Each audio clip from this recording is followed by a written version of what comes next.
Olá, olá. É, boa noite. É,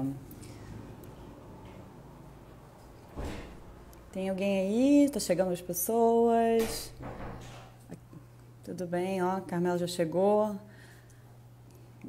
Hoje a gente vai falar sobre mulheres e epistolografia, como vocês estão vendo aqui no título. Ei, Irã. Oiê, vou chamar a Carmel aqui pra gente já ir essa conversa, né? Bem, a gente tá chamando, tá propondo essa conversa aqui pelo coletivo. Oi! Oi, você tá me ouvindo bem? Tô te ouvindo perfeito. Ah, beleza. É, Tava só apresentando aqui como a gente vai fazer, né? Que a gente tá propondo essa conversa aqui pelo coletivo Filósofos na Rede. Meu nome é Juliane Leão, eu faço parte do coletivo Filósofos na Rede. É um coletivo que resolveu, né, durante a quarentena, propor essas conversas entre mulheres com temas relacionados à filosofia. E hoje eu vou conversar com minha amiga pessoal, Carmel Ramos. Tô animada, vai ser legal, né? Eu acho, é um tema, enfim, que a Carmel domina perfeita. Então, amiga, se você pudesse apresentar, né, um pouco, Tá. dizer aí quem é quem é isso que é Carmel Ramos, e, e mencionar também, né, em que ponto da sua trajetória acadêmica essa questão, né, sobre mulheres e epistolografia apareceu, e, enfim, de onde veio para onde vai.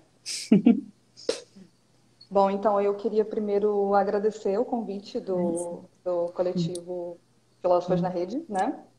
E, Eu enfim, eu queria agradecer tenho. você por ter topado, porque eu tava tão assim, amiga, que não tinha que agradecer você. Agradecer você por ter topado, por estar aqui para falar sobre isso com a Claro, gente nesse sábado à noite. sim. Então, eu tenho acompanhado, assim, algumas das lives do Filósofos na Rede. Eu acho um projeto incrível.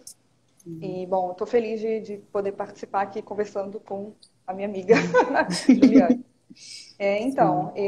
Bom, meu nome é Carmel Ramos, eu sou atualmente doutoranda do PPGLM, que é o Uhum, Programa de Pós-Graduação Lógica e Metafísica da UFRJ. Eu, uhum, na verdade, atualmente estou pesquisando o Tratado Teológico Político, né, do Spinoza, mas, uhum, assim, na minha trajetória, eu me especializei nesses temas de filosofia do século XVII e, em uhum, geral, temas que a gente pode chamar de filosofia prática, né? Temas de ética, moral, política, enfim. uhum, E aí, assim, hoje a gente está aqui especificamente para falar do tema que foi o tema da minha dissertação, né? Que foi a uhum, correspondência entre o Descartes e a Princesa Elizabeth da Boêmia. E aí, uhum, então, eu vou falar um pouco, assim, como é que eu cheguei nesse tema, e aí depois eu falo especificamente sobre a questão das mulheres e epistolografia, né? A gente vai desenvolvendo. Então, eu desde assim os trabalhos que eu fiz na graduação, né, de iniciação científica, eu tinha um certo interesse pelos temas que de alguma maneira escapavam um pouco dessa ideia que a gente pode construir em torno de um sistema fechado de um autor, né? E aí eu uhum, acho que, por exemplo, no caso do Descartes, né, o tema da moral é um desses temas, né? uhum, Ele, bom, num dos primeiros textos que ele publica, que é o Discurso do Método, em 1637, ele, na terceira parte, apresenta lá o que ele chama de um projeto moral, e é um projeto porque ele mesmo classifica dessa forma, né? Ele usa a expressão par provision, ou seja, moral provisória ou por provisão, uhum, depende de como você pretende traduzir. E uhum, aí fica parecendo, né, que depois de todos os textos dele em que ele desenvolve a sua metafísica, não tem espaço para retomada desse projeto que ficou em aberto lá desde o discurso do método. E assim, um dos textos importantes para se pensar a moral cartesiana é a correspondência com Elizabeth, né? uhum, E claro, e o Tratado das Paixões também. E na monografia, eu estudei especificamente um ano dessa correspondência, que foi o ano de 1645. E eu fui me uhum, interessando mais ainda por esse tema e eu resolvi continuar nisso, né, no mestrado e fazer um estudo da correspondência integral, que é uma uhum, correspondência bastante ampla, que vai de 1643 até 1649, né? uhum, Então, ela é bastante densa, assim, ela tem, enfim, depois a gente vai falar sobre as questões particulares da correspondência. uhum, E aí, claro, eu comecei a pensar também sobre essa forma da carta, né? Será que Uhum. não existe, então, uma particularidade que a forma da carta traz, né, para a discussão da filosofia? Uhum. E, e aí o que eu acabei concluindo foi que, bom, durante essa correspondência, basicamente eles discutem três temas, né? A moral, a medicina e uma política, que são temas que não encontram um desenvolvimento tão bem acabado, digamos assim, em outros textos dele, né? Uhum. E eu tentei relacionar isso a uma teoria do Descartes, que é a teoria das noções primitivas, em que ele diz que as noções primitivas, né, em especial a noção primitiva de união, ela só pode ser compreendida na vida e nas conversações comuns. Ora, a moral, a medicina e a política, elas estão do ponto de vista da união substancial, né? Não é só o corpo que está em jogo e também não é só a alma. E, bom, o que Uhum. que é a carta, se não justamente essa perspectiva da vida e das conversações comuns, no sentido de que você tem duas pessoas ali em diálogo. Em E diálogo por seis aí, anos, né? Como exato, você apontou. exato. Uhum. E uma coisa interessante também de ser mencionada, né? Assim, a gente está discutindo aqui do ponto de vista da forma, mas a correspondência entre Descartes e Elizabeth, também do ponto de vista do conteúdo, ela começa com a discussão sobre a união substancial, né? Elizabeth Uhum. coloca esse problema para o Descartes, então é bem Uhum. interessante pensar como que a forma e o conteúdo do texto eles dialogam também. E Sim. aí, bom, eu fiz aqui uma reconstrução da dissertação e você está vendo que eu estou sempre me colocando do ponto de vista do cartesianismo, né? Dos Uhum. problemas que isso coloca para esse autor. É claro, Uhum. né? Eu trouxe as contribuições da Elizabeth durante a dissertação, mas eu tenho que confessar que esse não era o meu foco, né, na época Uhum. da pesquisa. O Uhum. interesse em pensar as questões mais de gênero, né, da carta e o que significa escrever uma carta no século XVII sendo uma mulher, né, e uma Uhum. mulher aristocrata, europeia, letrada, Uhum. etc., foram vindo um pouco depois, assim.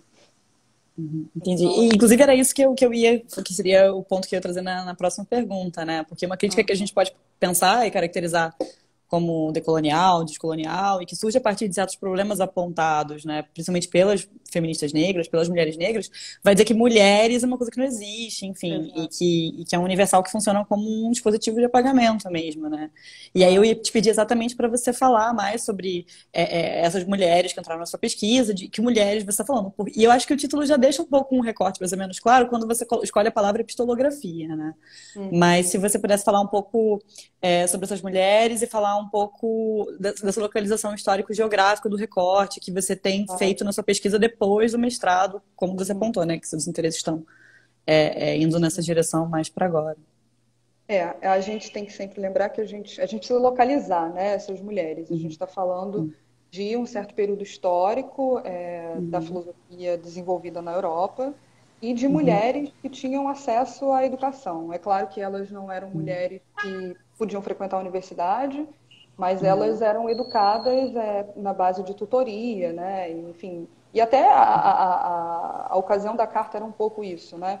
Você tem algumas mulheres que começam um diálogo com filósofos consagrados já na época, né? Então, Uhum. quando Elizabeth começa a discutir filosofia com Descartes, Descartes já tinha publicado seus principais textos, né?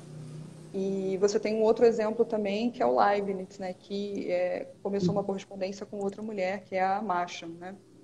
Enfim, então, assim, talvez valha a pena falar rapidamente sobre quem foi a Elizabeth, né? Dar uma espécie de Uhum. mini biografia dela.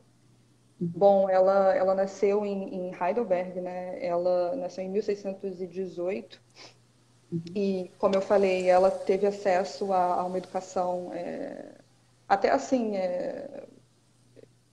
bem letrada, né, para os padrões da época, porque ela falava muitas línguas. Ela conhecia latim, grego, conhecia francês, a correspondência dela com Descartes é em francês, conhecia alemão, conhecia inglês, e além disso conhecia filosofia, conhecia matemática. Sim. Eles discutem lá um problema filosófico num dado momento da correspondência. Uhum.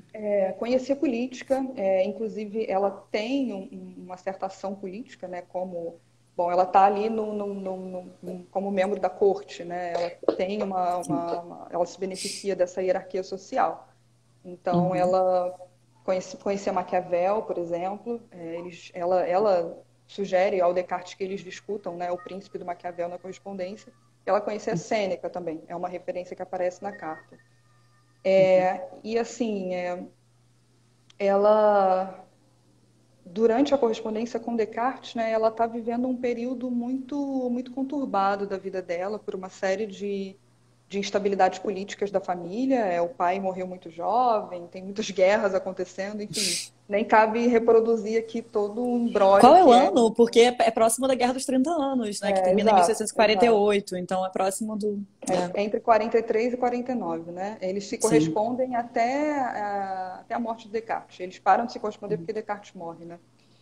E Uhum. aí, bom, ela está vivendo esse momento muito difícil. Ela está exilada, né? Ela está vivendo na Holanda, em Haia. Boa parte da Uhum. correspondência dos dois ela tá lá. Uhum. Especula-se até, inclusive, porque Descartes também estava na Holanda, especula-se se eles se encontraram de fato, mas a correspondência não deixa isso claro. Uhum. E além do Descartes, ela se correspondia com outros autores menos conhecidos assim do século XVII, em geral sobre esse tema, que parece ser o tema que interessa mais a ela, que é o tema das paixões, né, da moral, etc. Bom, não sei se cabe, eu já... Pode falar. Eu não sei, assim, se você queria falar alguma coisa mais sobre Elizabeth, alguma coisa mais, Não, mas eu acho que era você já isso. cobriu o ponto. Tipo, Sim. de ser Uhum. uma mulher aristocrática, ser uma mulher branca, obviamente, estamos falando de uma mulher na Boêmia, né, na Uhum. região que hoje em dia fica na Alemanha, enfim. E, enfim, a próxima questão que eu teria seria sobre a segunda parte, né, seria do título, que a gente falou sobre a parte de mulheres, então falar sobre a parte de Uhum. epistolografia, que esses temas não, na verdade não era isso, tô me adiantando. Era sobre os temas que aparecem na correspondência entre Isso. Descartes e Falar Elizabeth especificamente. Aham, e em que claro. medida as questões que aparecem na correspondência estão ligadas ao problema dela como mulher e a segunda parte do título epistolografia. E a gente faz a ponte, né? Beleza. Sobre a correspondência deles e como aparece o problema dela enquanto mulher nessa correspondência e em que medida a forma da carta tem a ver com os problemas também que vão aparecendo. Eu É. atropelei. Então, uma coisa que, assim, de primeira me chamou muita atenção quando eu comecei a ler esse texto é o fato de que as questões biográficas, né, os dados da vida dessas duas pessoas, eles fazem parte da reflexão que eles estão tentando empreender ali, né? Uhum. Então, eu estava falando ali agora um pouco sobre a biografia de Elizabeth e sobre como ela estava vivendo exilada nesse período de instabilidade política. Ela é uma pessoa que se auto-intitula melancólica, né? Ela mesma diz Uhum. isso. E ela reclama sobre todas as funções que ela tem que desempenhar. Há um momento na correspondência em que ela comenta com Descartes sobre como que ela estava tentando tirar um irmão dela da prisão. Uhum. Um outro momento muito interessante em que ela diz: eu gostaria muito de continuar me dedicando à filosofia, mas desde que eu comecei a escrever essa carta para você, eu já fui interrompida 7 vezes. Ela diz isso, né? Então, assim, Uhum. ela está em constante, ela está nessa posição de alguém que quer saber mais, que quer discutir filosofia, mas que tem uma série de impedimentos externos, tanto por conta dessa condição política dela, quanto pelas questões de gênero também, né? E Amiga, uma aí, pergunta, não sei se você já respondeu, desculpa te interromper. Uma claro. pergunta, a Elizabeth, ela era casada, ela tinha filhos e Ah, ou isso é não? bem interessante. Então, ela recebeu uma proposta de casamento de um Uhum. polonês, se eu não me engano, mas a Elizabeth era de família protestante. E a Uhum. condição, e o cara era católico, né? E a Uhum. condição para que ela fosse se casar com ele é que ela se convertesse. E ela não Uhum. aceitou se converter e não É. se casou. Guerra dos 30 E, anos, né? Católicos é, contra protestantes, exato. então, enfim. E ela terminou a vida dela, ela morre em 1680. Ela terminou a Uhum. vida dela num convento. Uhum. Inclusive, ela tinha uma posição superior lá, importante, né? Então, Uhum. talvez a gente não sabe porque assim a obra da Elizabeth, né, mais desenvolvida é a correspondência dela com Descartes.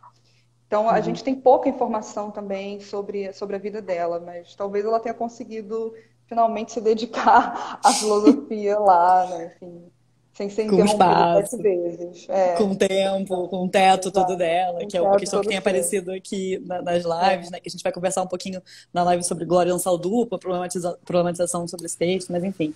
claro. Então você estava falando sobre os temas que aparecem na correspondência da Isso. Elizabeth com Descartes, É. só para retomar. Não, e assim, ela tem uma consciência de gênero muito clara, né? Isso é bem interessante. Isso, a questão a expressão que ela usa, né? As inconveniências do meu sexo, né? Ela fala sobre Forte. isso. E ela fala, tem um comentário interessante que ela faz também sobre a Rainha Cristina, né?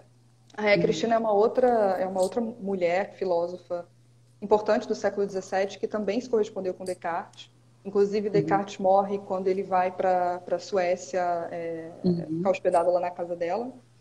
E ela diz assim, ela era uma erudita, né? Eu admiro muito essa mulher porque ela tem uma função política muito importante e ainda assim ela consegue se dedicar à filosofia. E a Elizabeth diz, são tarefas que cada uma delas exigiria uma única pessoa, né? E além disso, ela completa dizendo, ela é um exemplo contra aqueles que julgam ou que dizem que o nosso sexo é frágil, né? E que não pode se dedicar à filosofia e tal. Então, isso é bem interessante. E assim, Sim. tem uma outra questão também, entrando agora especificamente na forma da carta, né? Que a gente tem que pensar que uma carta no século XVII tem um caráter público, né? Então, por exemplo, a gente pode pensar na carta que o Galileu escreve em 1615 para Cristina de Lorena, que é uma carta de 40 páginas e que o objetivo era justamente circular ali entre o meio intelectual de maneira, ele estava tentando mostrar lá como que era possível compatibilizar o sistema copernicano com algumas passagens da Bíblia, né? Então, além disso, no próprio Descartes, né, o Descartes publica a primeira edição das Meditações em latim. O Mersenne envia para uma série de objetores que escrevem cartas para o Descartes. O Descartes responde e depois a tradução para o francês do texto é publicada com essas cartas, né? Então, eram cartas em que se discutia filosofia e abertas à leitura, né? Bom, então, E ao por um mesmo lado, tempo, uma mulher exato. podia sentar e escrever cartas, Exato. né? Acho que... Porque aí tem uma outra característica da carta também, né? Que é o fato dela poder ser essa produção invisível, né? Uma mulher aristocrata, branca, Sim. etc., pode escrever uma carta e se privar dos olhos do mundo, né? Ela não precisa estar na universidade para isso, né? Assim, só um parênteses aqui. No século XVII começa um pouco essa reformulação da imagem da mulher, né? Intelectual. Se a gente pensar nos salões parisienses, né? Tem lá a peça do Molière, que é As Sabichonas, né? Acho que para o português ficou As Sabichonas.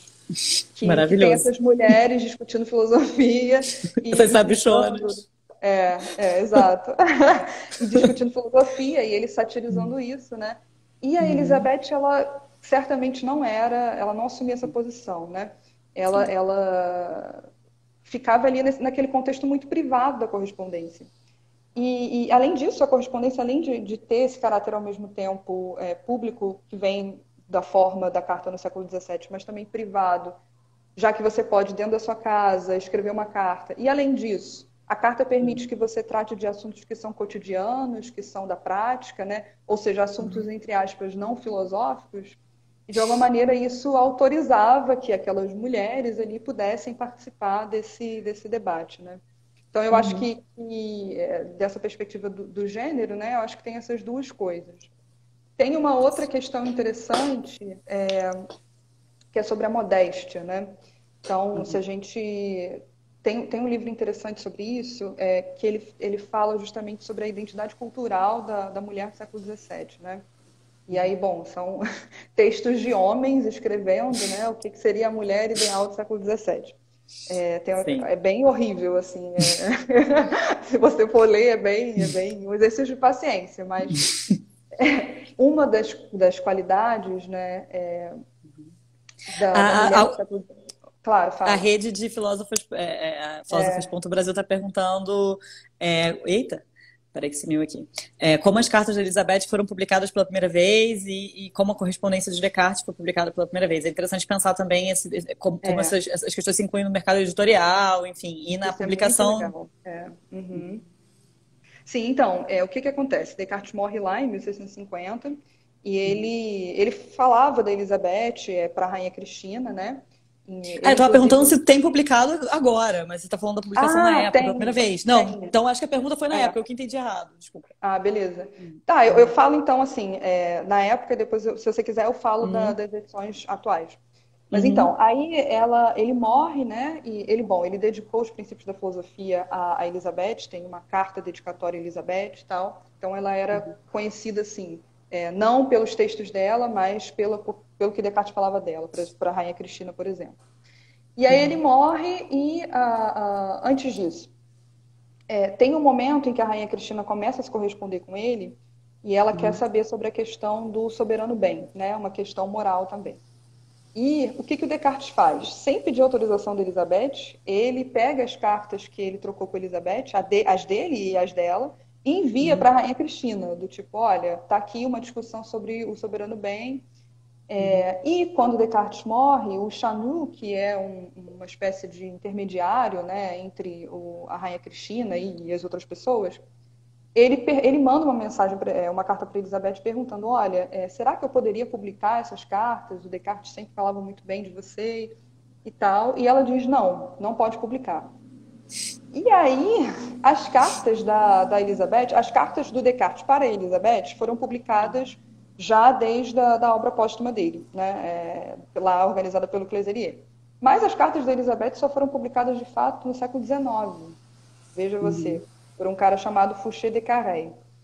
E aí depois, bom, a gente começa a ter já no século XX as edições, né, uhum. mais atuais. A gente tem hoje edições em francês, né, no original, enfim, acessíveis mais ou menos, né, mas, Isso. mas elas estão lá, né, e inclusive algumas edições recentes em que são trazidas tanto a correspondência do Descartes com a Cristina quanto com a da Elizabeth.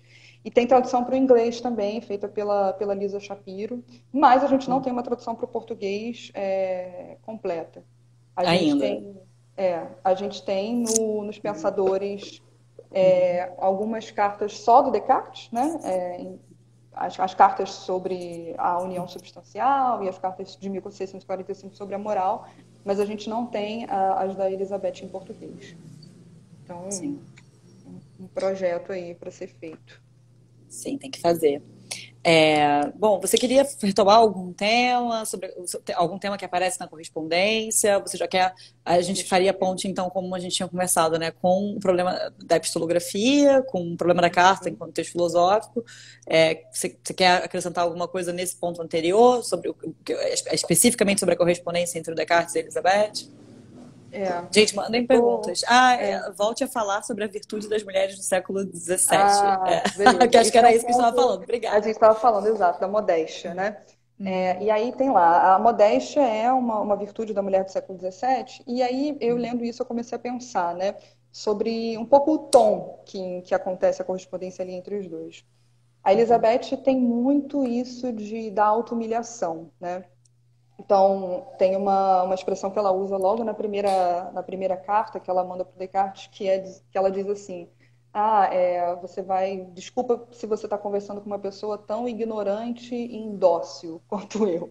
E coisas nesse sentido, assim, elas vão se estendendo por toda a correspondência. É E, muito ao mesmo interessante ver como isso é também comum, não é uma coisa específica da Elizabeth, né? É muito comum da escrita, né? Eu estava lendo há pouco tempo atrás a Maria Firmina dos Reis, E ela Uhum. escreve falando, desculpa aí, porque eu não sei o que eu tô fazendo. Enfim, Exato. no romance que se chama Úrsula, né? Que é o primeiro romance abolicionista escrito no Brasil, e que também começa com essa. E a gente está falando de uma distância temporal muito grande, é claro, estou fazendo É, um anacronismo aqui, mas é interessante pensar como isso não é uma especificidade dela, né? Como isso é claro. recorrente nos textos das mulheres de até pelo menos 200 anos atrás. Ah, falei dois. É, É, é uma questão de gênero mesmo, né? Nesse sentido de.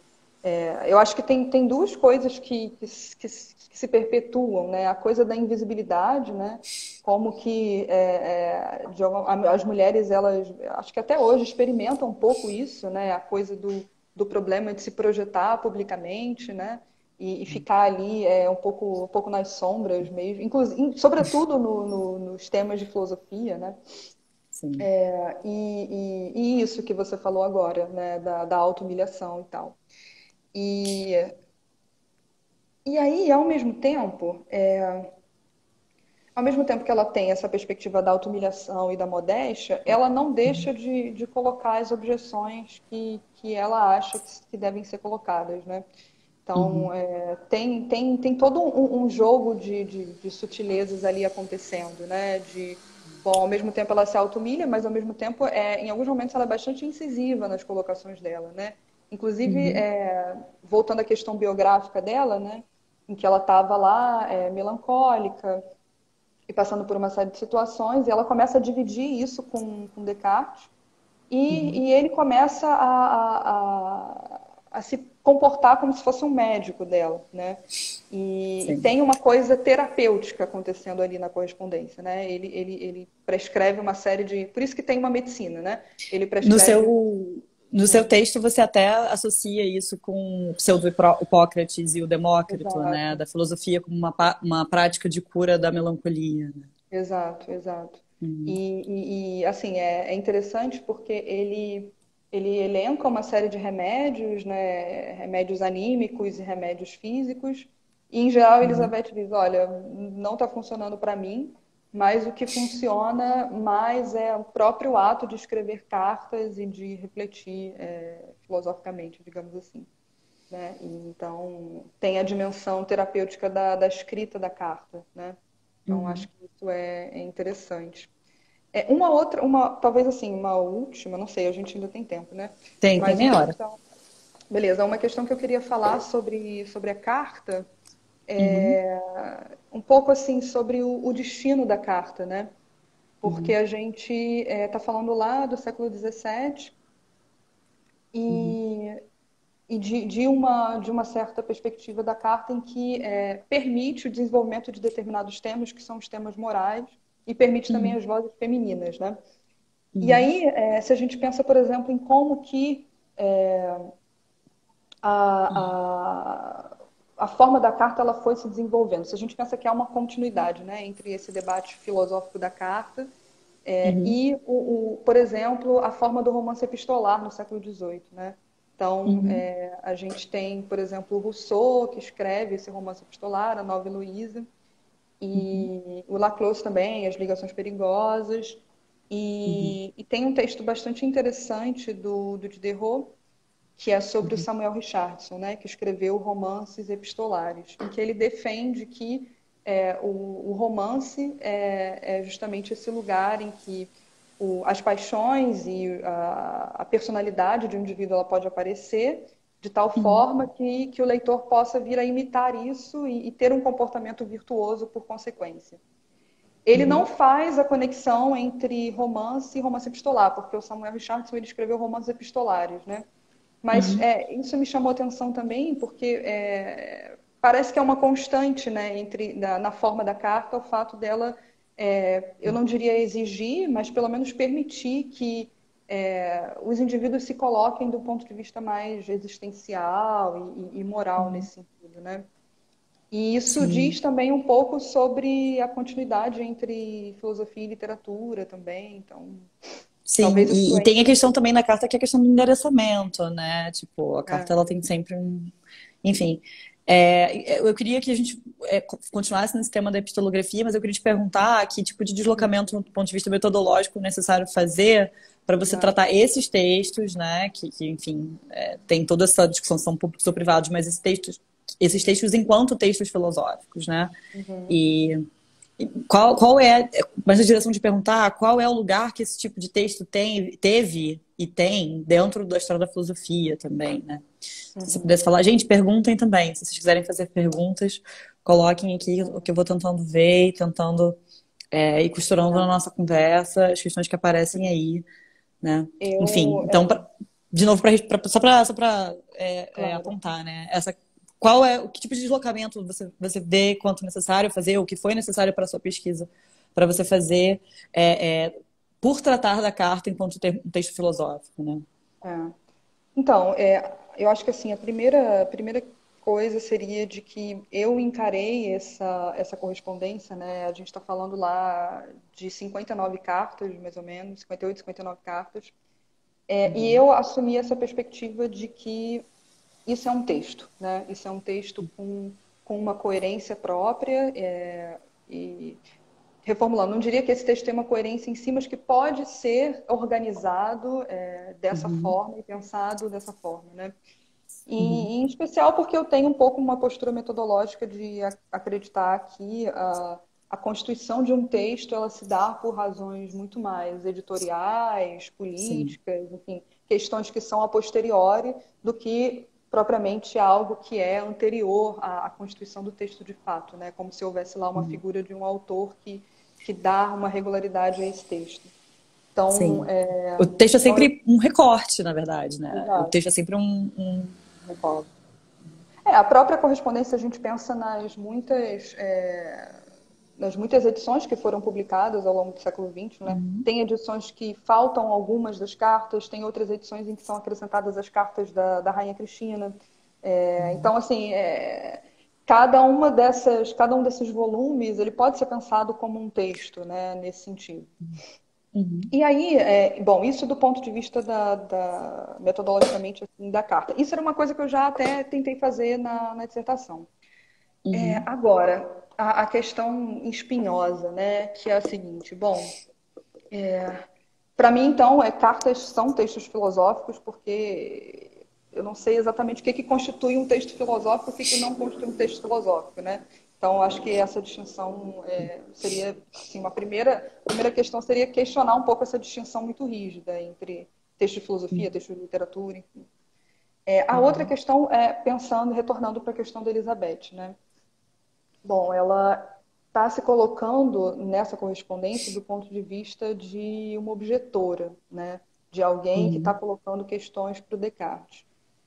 Algumas pessoas têm essa outra postura metodológica de, bom, não, o fato dela colocar determinadas questões revela que ela está implicitamente adotando determinadas teses. Então, o que a gente pode fazer é ir lá na filigrana do texto e tentar, de alguma forma, desvelar o que seria essa filosofia da Elizabeth, né? Uhum. E aí, assim, eu tenho um pouco assim, eu hesito um pouco nessa perspectiva, porque ela está comprometida com muitos operadores hermenêuticos, né, que não são óbvios, né, o que Sim. constitui um argumento filosófico, o que é um conceito filosófico, né, o que é um autor, né. Então, eu acho que para fazer uma abordagem dessa correspondência de uma maneira que seja mais interessante, a gente precisa questionar esses operadores também, sabe? Uhum. Minha amiga tá ficando Foucaultiana. Sim, Enfim, tô falando isso aqui. Eu tô estudando Foucault há um tempo, enfim, claro. e são questões que aparecem na arqueologia do saber, enfim, e por isso Sim, que é exato. Aham, a exato. piadinha. E É, o que é um autor também, né? sim, essa ideia de autoria, essa ideia de que o autor tem uma intenção por trás do texto e de que é preciso desvelar qual É. seria essa intenção, eu acho que é importante. E É, o é, que, o que, não se trata e disso, essa, né? essa ideia de uma assinatura do texto, né, que, enfim, Uhum, regulariza o texto por uma entidade que existe para além uhum, dele e tal. uhum. Fizeram uma pergunta aqui que eu não sei acho que vale falar, talvez, se você vê alguma semelhança entre carta e diálogo como gênero em filosofia. Acho que essa pergunta já tinha aparecido e a gente perdeu e alguma pessoa refez. Então, se você vê alguma semelhança entre. Porque o diálogo tem um lugar de muito privilégio, digamos assim, na história da Exato, filosofia, com os diálogos socráticos, tipo, Platão, exato, enfim. exato. É. Então, eu não tenho competência para fazer aqui uma Também não. reflexão sobre diálogo em filosofia, mas eu aproximei, assim, talvez de uma maneira muito abrangente, a ideia de diálogo, mas Uhum, pensando, lá na dissertação, né? Pensando especificamente nessa teoria das noções primitivas, uhum, porque, retomando, o Descartes diz, as noções primitivas, os temas relativos à união da alma com o corpo, eles só podem ser pensados do ponto de vista. Ele usa essa frase: abstendo-se de meditar e conhecer e uhum, dedicando-se à vida e às conversações comuns. Aí vem a questão das conversações, né, que eu acho que tem a uhum, ver com o diálogo. uhum, Então, inclusive, fazendo a conexão disso com a questão metodológica, né, uhum, talvez a gente tenha que identificar essa obra ali, se a gente for dar uma noção de autor, que na verdade é uma noção de autor construída a partir de um texto uhum, que a gente está construindo também, né? Precisa fazer essa uhum. ressalva. É uma espécie de texto que tem dois autores, né? Então, se a Uhum. gente olha do ponto de vista da correspondência e tal. Tem o autor que está escrevendo e tem o autor a quem está escrevendo está interessando, né? É Exato. E tem interessante. a gente de fora olhando esse Uhum. texto, E construindo esse texto. construindo esse texto, como você falou, são Exato, mais de 40 exato, cartas e você vai construir exato, isso como um ou como um texto múltiplo. Isso é até uma pergunta que eu teria. Se você falou que cria essa ficção desse texto, né? A correspondência. exato. Mas você cria essa ficção, a correspondência, como uma coisa com unidade fechada, a partir do que você falou, acho que não, né? Não. É, não. Não. Entendi. Não. Fiquei Nem. pensando. É, E você estava falando sobre o ponto de vista metodológico, sobre o lugar da carta na isso. história da filosofia. E eu acho que se a Uhum, gente pensar em história da filosofia, dá para dizer que tem uma diferença entre o diálogo e a carta, né? Porque a carta não é sim. considerada um texto principal. E quando você pensa, É. eu também não tenho competência para discorrer sobre isso, né? E mesmo, Mas e eu acho que mesmo, aham, e mesmo historicamente, né? O que que é um sim, diálogo? Pessoas escreveram diálogos no século XVII também, né? O que sim, é um diálogo no século XVII? O que é um diálogo lá claro. para Claro. Platão e tal? Mas assim, você acha que, por exemplo, no século XVII especificamente, existe uma diferença na hierarquia do tratamento de um texto, por exemplo, de um diálogo escrito no século XVII, de uma correspondência, ou não? Olha, o Leibniz escreveu diálogos, por exemplo. Então, Uhum. assim, é uma forma textual que tem legitimidade, isso é fato. Uhum. Eu não sei se eu diria que ela tem a mesma legitimidade da carta, porque, como eu falei, né, esses autores eles acreditavam que a carta era um contexto legítimo para discutir, né? Tanto é que eles publicavam Uhum. as cartas depois e tal. Então, Sim, eu sim. acho que Eu sim. tô aqui no risco de estar falando coisas também, É, não estudo essas coisas, você me corrige, né? Mas não essa sei. separação entre formas em que a gente pode escrever um texto filosófico e formas que a gente não pode escrever um texto filosófico, ela é tardia, né? Então, no Sim. século XVII você ainda tem, mesmo se você pensa nesses autores clássicos, né? O Discurso do Método, ele tem uma autobiografia ali, então Uhum, tem muitas formas. O próprio Spinoza, né? Dentro do Breve Tratado tem um mini diálogo ali, então... O próprio Descartes uhum, tem um diálogo, agora eu lembrei, o Em Busca da Verdade, que é uhum, incompleto, mas enfim, ele escreveu também. Bom, teria uma coisa assim, acrescentar sobre a questão metodológica, né? Que eu acho que a uhum, gente ficou um pouco em aberto ainda, que uhum, seria assim, tem um movimento recente de mulheres uhum, que tentam promover isso que elas mesmas chamam de reescritura do cânone, né? E é um uhum, movimento que começou lá no século XX e ele foi extremamente importante para que a gente tivesse acesso a esses textos, né?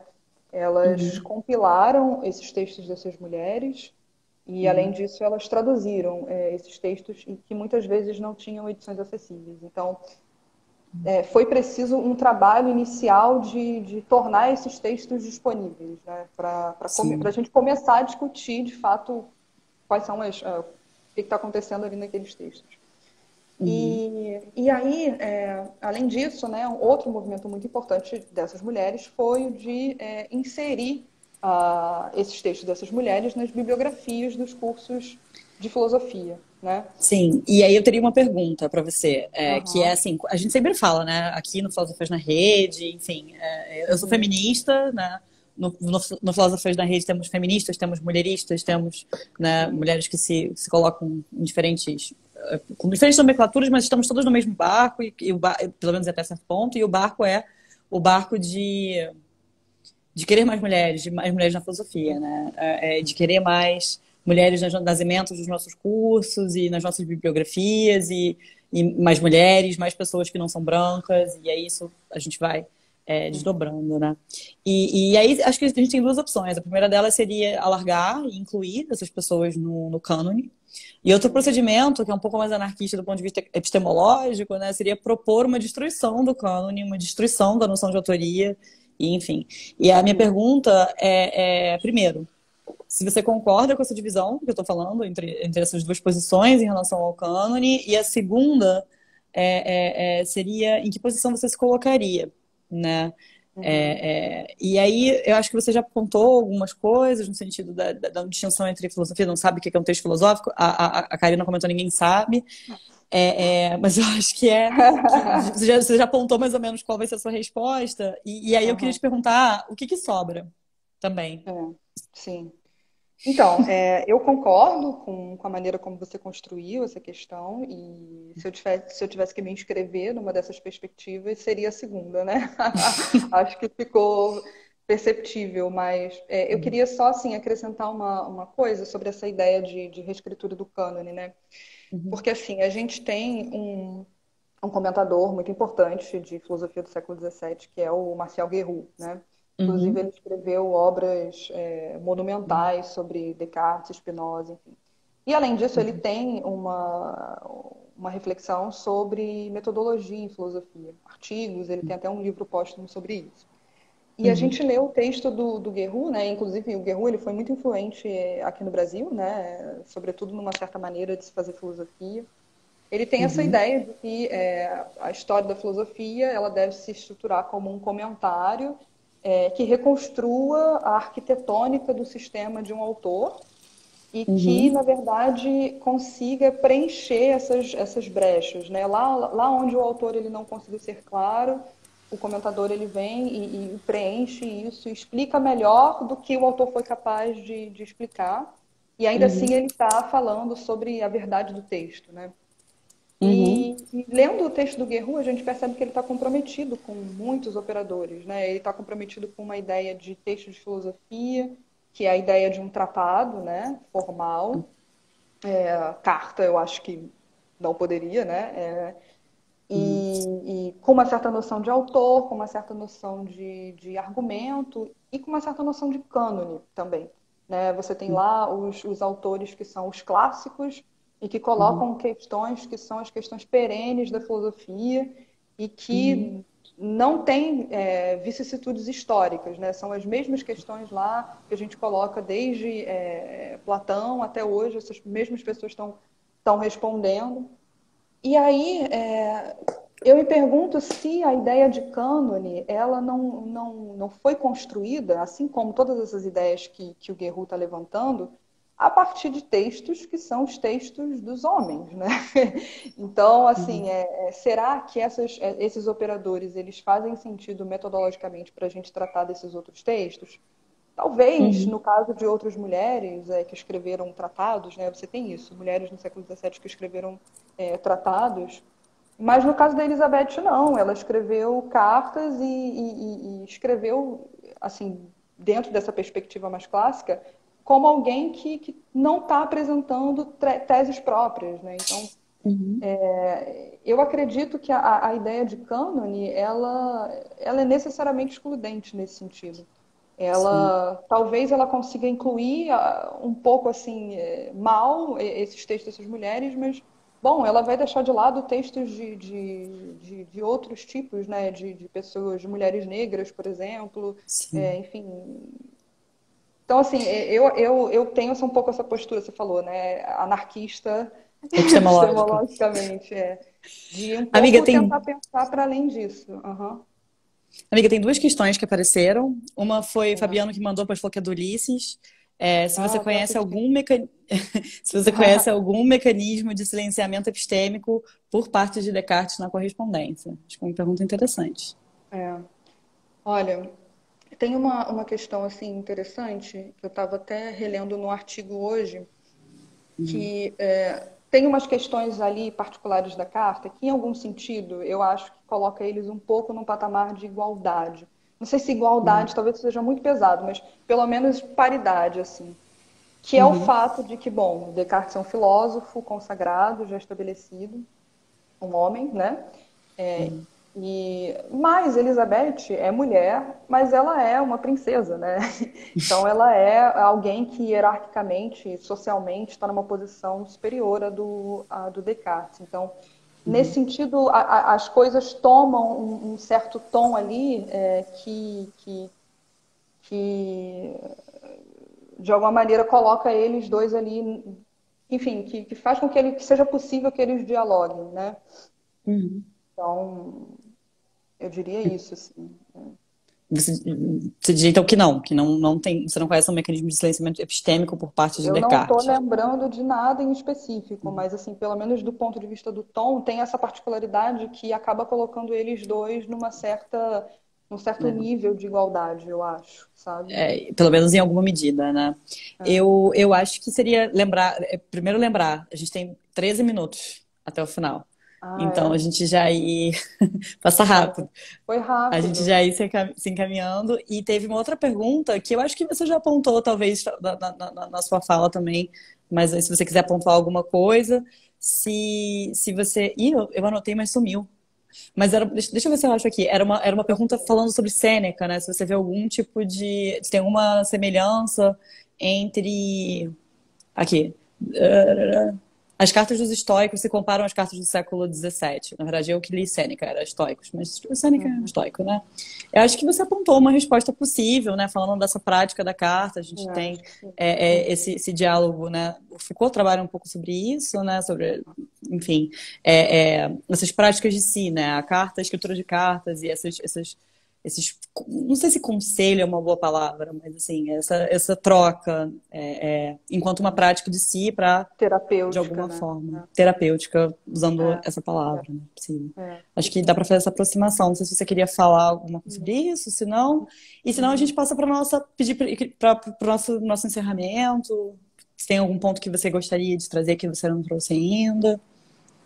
Eu acho que não. Eu acho que a gente debateu bem a questão da metodologia enfim, da crítica metodológica, né, que esse Uhum, tema impõe. Falamos da Elizabeth, falamos dos temas que aparecem ali. uhum, Acho que a gente comentou, né, da melancolia também. uhum, E eu não sei se eu fiz essa associação, mas tem uma coisa interessante que a melancolia ela é historicamente associada aos indivíduos de exceção, né? Os indivíduos, os poetas, os filósofos, até os políticos. E é uhum, interessante pensar que a Elizabeth se reivindica melancólica, né? E se a gente pensa também que ela tem essa consciência de gênero, é legal uhum, pensar que é uma mulher que está se reivindicando melancólica e de alguma maneira se inscrevendo nessa tradição, né, de indivíduos de uhum. exceção, filósofos, etc. Isso acho Sim. que não lembro se a gente falou. A gente não mencionou a rede. Eu queria falar Então, um esse seria pouquinho, o final. Eu ia pedir para você último falar um pouco ponto, né? sobre a Rede Brasileira de Mulheres Filósofas e Rede Isso, Brasileira de então, Filósofos. eu comecei a trabalhar recentemente como colaboradora administrativa, né, Uhum, fazendo assim um pouco a administração das redes sociais da rede e ajudando em questões técnicas, né? Então, uhum, queria só falar isso, assim, da rede. Talvez as pessoas conheçam ou não, mas ela foi lançada no fim do ano passado, né, como uma iniciativa de algumas professoras.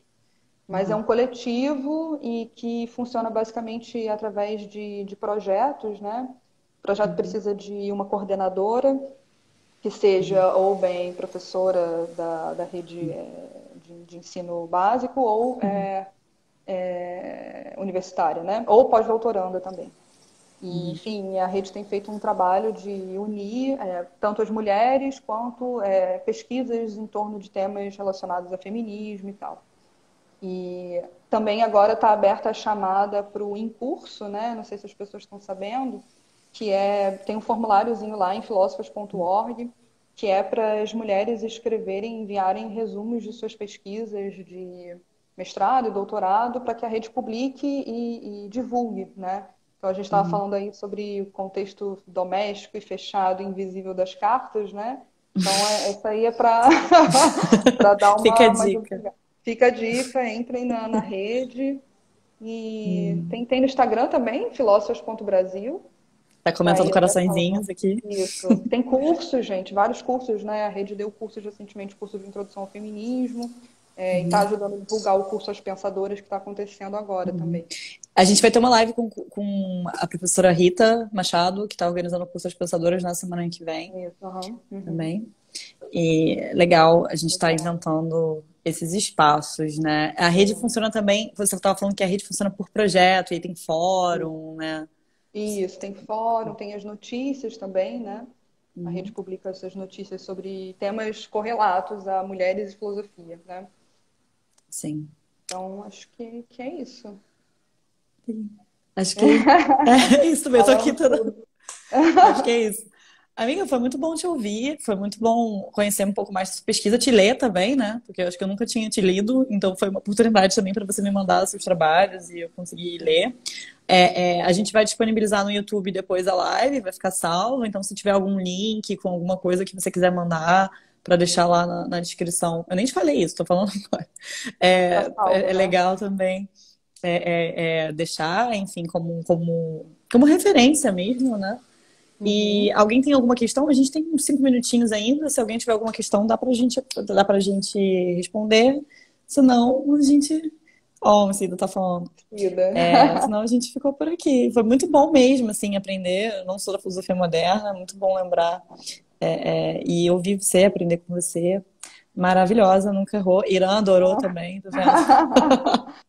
Poxa, Só obrigada a os... você por ter, enfim, pelo convite, por ter lido os textos, pelas suas perguntas, enfim, pelo diálogo Tá e bom. Filósofos na Rede, obrigada também pela iniciativa. Sim, tamo junta. E é isso. Abraço. Se cuida aí nesse Tchauzinho. mundo. Tchauzinho. Até a próxima.